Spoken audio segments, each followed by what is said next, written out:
विष्णु पुराण में राजा जड़भरत की कहानी का जिक्र किया गया है।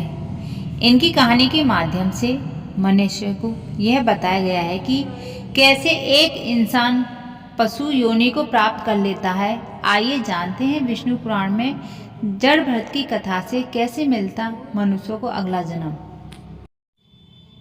मृत्यु को आत्मा के सफर का एक पड़ाव मात्र माना गया है, क्योंकि अंत तो शरीर का होता है, आत्मा का नहीं।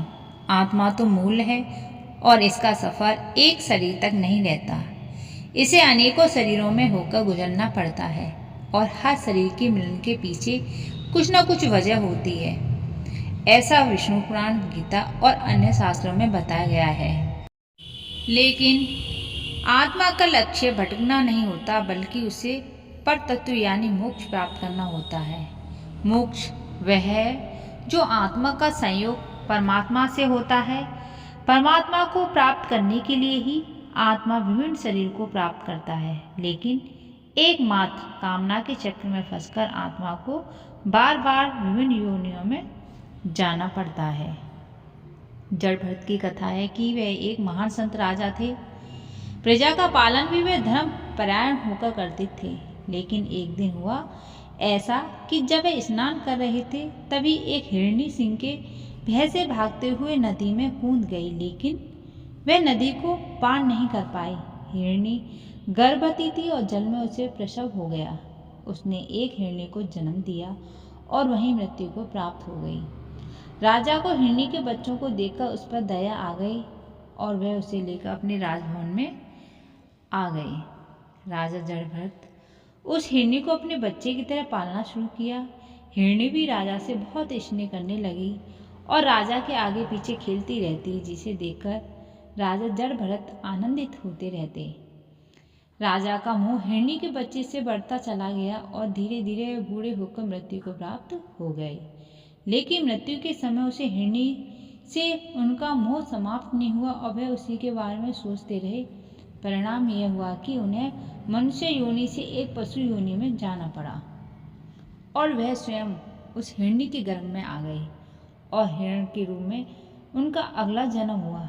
इस तरह इस कथा में बताया गया है कि मनुष्य मृत्यु के समय जिस भाव से भावित रहता है, उसी भाव से उसे अगला जन्म प्राप्त होता है। गीता में कहा गया है कि मृत्यु काल में भगवान जिनका मन लगा रहता वही मोक्ष को पाता है, लेकिन बहुत ही कठिन है, क्योंकि जीवन भर जिस भाव से मनुष्य भावित रहता है, वही भाव मृत्यु के समय उसके मन पर हावी रहता है।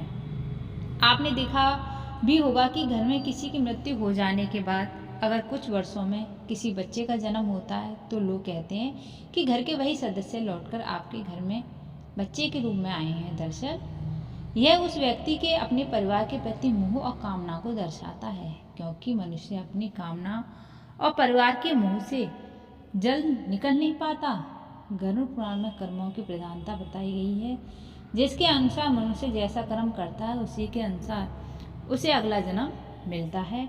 इसलिए कर्म और कामना इन दोनों को ही मनुष्य के अगले जन्म का कारण माना जाता है।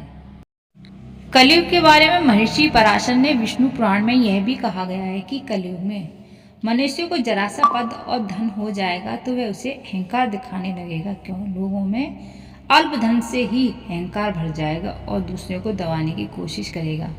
लोगों में खुद को श्रेष्ठ बताने की छोड़ रहेगी। सत्ययुग, त्रेतायुग और द्वापर में मनुष्य के पास जितना भी धन होगा उससे वह संतुष्ट होगा और खुद भूखा रहकर भी अतिथि का सत्कार करेगा। लेकिन कलयुग में लोग अपने धन को अतिथियों और दान में खर्च करने के बजाय खुद सुख के आनंद में व्यय करते हैं। कलयुग में ऐसा युग रहेगा जिसमें धनी प्रधान होगा। विवाह के लिए मनुष्य का गुण, कर्म, उसका ज्ञान नहीं बल्कि उसकी आर्थिक स्थिति देखी जाएगी। लोग विवाह उन्हीं के साथ करना चाहेंगे जिनके पास धन है। लोग धन के लालच में जीवन साथी का भी त्याग करके और जिनके पास धन होगा उससे संबंध बनाएंगे। कलयुग में धन का ऐसा महत्व होगा कि निंदित करने वाला और पाप करने वाला जो होगा उसे भी लोग उसे धन की खातिर आदर और सम्मान देंगे। लोग दान धर्म को भी हिसाब किताब लगाकर थोड़े से दान ही लोगों को धर्मात्मा कहलाएंगे।